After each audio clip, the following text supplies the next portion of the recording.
Afghanistan, and this morning, CNN is getting its first look at life outside of Kabul under Taliban rule, and Nick Robertson is joining us now with that. This is really the story. In fact, it's kind of the unseen story of what is happening outside of the capital for Afghans, Nick. Yeah, Brianna, we're hearing a lot about waiting to find out what sort of government the Taliban is going to put in place. They've promised for it to be inclusive. We know they're likely to keep their supreme leader, their commander of the faithful, but little else is sort of really coming from the Taliban.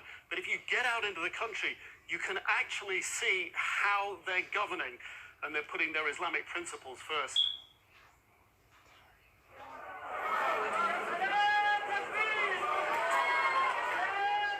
Inside the new Afghanistan, in rural Paktika province far from Kabul, the Taliban's provincial governor has called a meeting. No women to be seen. Local village elders and tribal chiefs listen.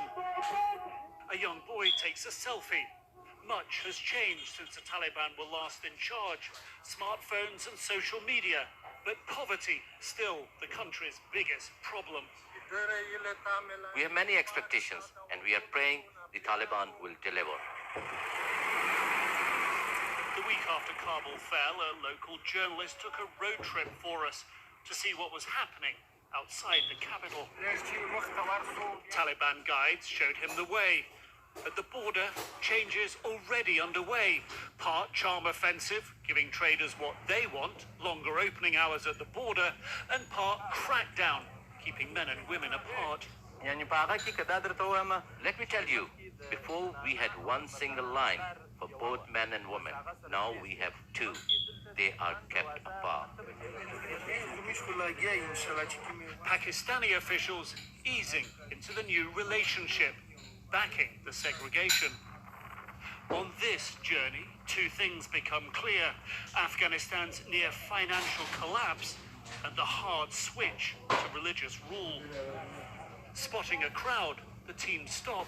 It's a provincial courthouse. Inside, local leaders careful to praise the new boss. We used to have to go a long way to get to a Taliban court, he says. Now we have one right here. The new judge in town, quite literally, laying down the Taliban law, their interpretation of Islamic law.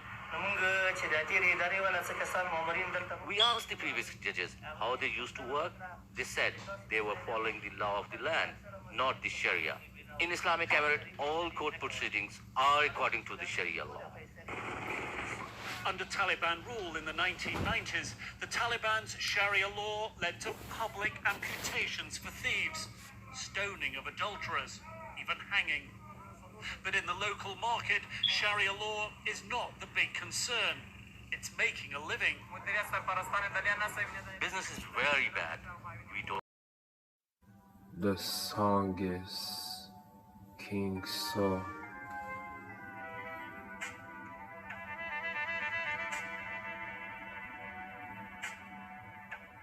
The Songist, King Saul.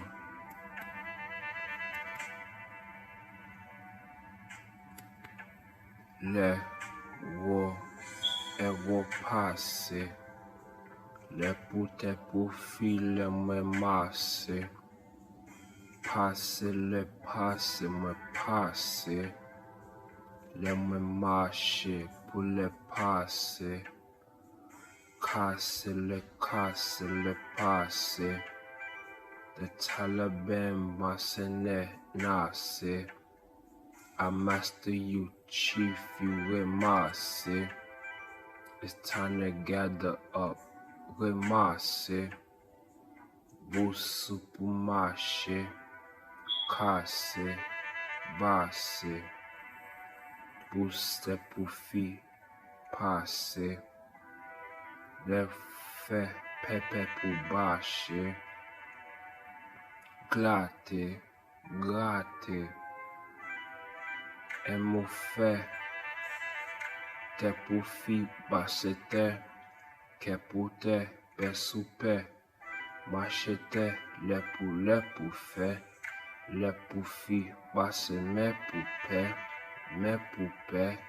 le pour fait, be poupée, be poupée, les poupées, les poupées, les poupées, les ouvert, machette, les pouffets, coussalo, les poulets, les pouquets, les poutets, les pouffis, machette, les pouvets, vers pour ça ou fait,